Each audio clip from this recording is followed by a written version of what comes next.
अस्सलाम वालेकुम व्यूवर्स, कैसे हैं आप सब। उम्मीद करती हूँ आप खैरियत से होंगे। आज मैं आपके साथ गर्मियों में बनाने वाली डिश कड़ी पकोड़ा की रेसिपी शेयर कर रही हूँ। बड़ी कमाल की रेसिपी है। कड़ी पकोड़ा हर घर में बनाया जाता है, मगर मेरे स्टाइल से कड़ी पकोड़ा बनाएंगे तो इसमें आपके पकोड़े बहुत सॉफ्ट बनेंगे और टेक्सचर एकदम स्मूथ आएगा और जायका तो होगा ही लाजवाब।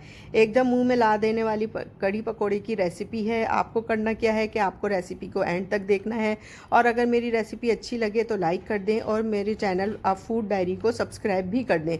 तो चलिए चलते हैं, सुपर टेस्टी सुपर इजी कड़ी पकोड़ा बनाना स्टार्ट करते हैं। इसके लिए हमें जो इंग्रेडिएंट्स चाहिए उसमें दही है, बेसन है, कुछ खुश्क मसाले हैं और प्याज लहसुन अदरक वगैरह है, जो मैं आपको आगे चल के क्वांटिटी मेंशन करती हूँ। दही हमने लिया है 750 ग्राम के करीब, और इसको हम अपने ब्लेंडर जग में ऐड करेंगे। उसके बाद हम जब ये दही इसमें ऐड कर लेंगे तो फिर हम इसमें अपने प्याज, जो मैंने 3 अदद ली हैं, मोटी मोटी काट ली हैं, स्लाइस कर ली हैं, लहसुन अदरक है थोड़ा थोड़ा, और हरी मिर्चें और कड़ी पत्ता भी मैंने इसमें थोड़ा सा ऐड करा है। हम इसको ग्राइंड कर लेंगे पानी डालने के बाद, और फिर हम इसको अपने पैन में डाल देंगे।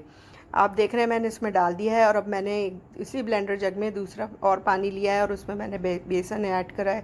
आपका ब्लेंडर जग अगर बड़ा हो तो आप 1 गो में ही ये सारा काम कर सकते हैं, मगर मेरा जग चूँकि छोटा है इसलिए मुझे 2 शिफ्टों में काम करना पड़ा। पाउडर मसाले ऐड करे हैं जिसकी क्वांटिटी मेंशन है, पानी और ऐड करा है ताकि बेसन है अच्छी तरह से ये इसमें मिक्स हो जाए। इसको ब्लेंड करके हमने इसी दही में जो अभी हमने पहले पेस्ट बनाए उसमें डाल दिया है, और हम इसमें तकरीबन 2 जग के करीब, जो मेरे पास ब्लेंडर जग है उसी के 2 जग मैंने इसमें डाल दिए, मगर मुझे अभी भी पानी कम लग रहा है तो मैंने इसमें 1 जग पानी और ऐड करा है। इसमें पानी बहुत खुले हाथों से डलता है ताकि कड़ी हमारी पक पक कर अच्छी तरह से कढ़ सके। कड़ी का मतलब है ये कढ़ना, यानी बहुत देर तक पकना। आप देख रहे हैं कि इसकी शक्ल इस तरह से पकाना शुरू कर दिया है, चूल्हा ऑन कर दिया है। और इसको ख़ास बात, इसकी टिप आप समझ लीजिए कि ये है कि इसको आपको खड़े होकर पकाना है जब तक कि इस तरह से आपकी कड़ी में उबाल ना आ जाए।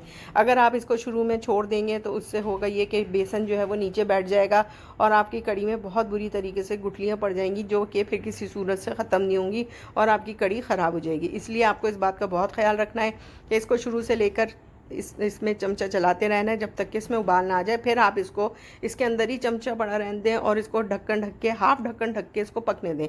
ये आप देख रहे हैं तकरीबन ये 1.5 से 2 घंटे तक मैंने इसको पकाया। बीच में थोड़ी थोड़ी देर में चम्मच चला दिया है, खुद ही पकती रहती है, कोई इसमें मुश्किल काम नहीं है।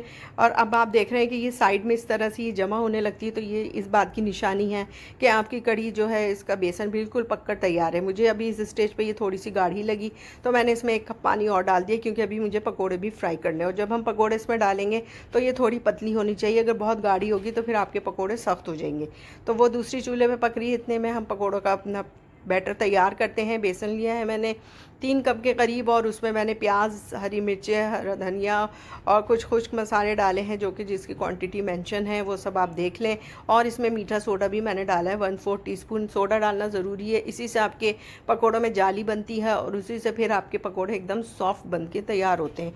इसलिए 1/4 टीस्पून के करीब इसमें बेकिंग सोडा डालना बहुत ज़रूरी है। इस तरह से आप इसको बेसन को फेंट लें, बहुत ज़्यादा रनी नहीं करना है।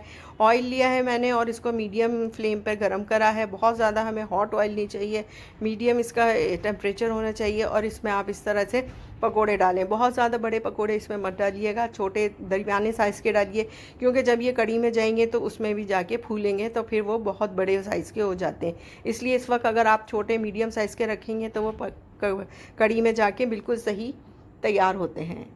देखिए आप, इस तरह से हम पकोड़ों को फ्राई करेंगे। सादा सा तरीका है, जिस तरह से पकोड़े फ्राई होते हैं इसी तरह से ये पकोड़े फ्राई हो जाएंगे और इन सबको निकाल लेंगे। और दूसरी बात यह है कि हम इनको गर्म ही इसमें कड़ी में डालेंगे। अगर आप इसको रख के थोड़ी देर के बाद डालेंगे तो ये ठंडे हो जाएंगे, और फिर आपकी कड़ी में जब आप इसको ऐड करेंगे तो फिर इसमें बीच में गुठलियाँ बन जाती हैं, जो कि पकोड़े अच्छे नहीं लगते। आप देख रहे हैं कि मैंने इसमें सारे पकोड़े ऐड कर दिए हैं, और अभी हम इसको तकरीबन 20 से 25 मिनट थोड़ी सी देर और पकाएंगे, और फिर हम इसी देर में अपने बघार की तैयारी करते हैं। बघार इसका बहुत इजी है। जो हमने ऑयल में इसके पकोड़े तले थे उसको हम थोड़ा सा उसमें से ऑयल निकाल लेंगे, और बाकी उसमें हम बघार की तैयारी करेंगे। हरा धनिया मैंने इस पे छिड़क दिया है। ये ऑयल हमारा रेडी है। इसमें मैंने साबुत लाल मिर्चें डाली हैं, 2 प्याज बारीक स्लाइस करके डाली हैं, और इसमें मैंने ज़ीरा डाला है साबुत, और कड़ी पत्ते भी डालूँगी। तो इस तरह से ये हमारा बघार तैयार हो जाएगा। जब आपकी प्याज ब्राउन होने लगे तो हम इसमें देखिए ज़ीरा और मैंने इस कड़ी पत्ता इस स्टेज पे शामिल करा है, और जब हमारी प्याज हल्की ब्राउन हो जाए तब फिर हम इसको बघार को तैयार करेंगे और कढ़ी में ऐड करेंगे। देखिए आप, मैं अब इसमें तड़का लगा रही हूँ कढ़ी में, और आप कढ़ी की शक्ल देखिए कितनी अच्छी बन के तैयार हुई है माशाल्लाह, और खुशबू इसकी लाजवाब है। खुशबू आने की वजह यह है कि हमने इसमें कड़ी पत्ते का यूज़ करा है। अगर आप कड़ी पत्ता यूज़ नहीं करेंगी तो फिर इसमें से कोई स्मेल नहीं आएगी। बहुत अच्छी स्मेल, बहुत रिफ़्रेशिंग स्मेल आती है। कड़ी पत्ता आप ज़रूर यूज़ करें। आपने देखा था कि मैंने शुरू में जब इसका मसाला मैं पीस रही थी, जब मैंने उसमें भी कड़ी पत्ता ऐड करा था, इसी वजह से इसकी खुशबू बहुत लाजवाब आती है। और कड़ी पकौड़ा हमारा बनकर तैयार है। Super tasty, super easy recipe है। आप मेरी इस रेसिपी को ज़रूर लाइक कीजिएगा। अगर आपको पसंद आई है तो और मेरे चैनल को सब्सक्राइब कीजिए, और गर्मियों में इस डिश को एंजॉय कीजिए। चलिए फिर चलते हैं, किसी और रेसिपी में मिलेंगे। अपनी दुआओं में याद रखिएगा। जब तक के लिए फिर किसी और रेसिपी में मिलेंगे। अल्लाह हाफिज़।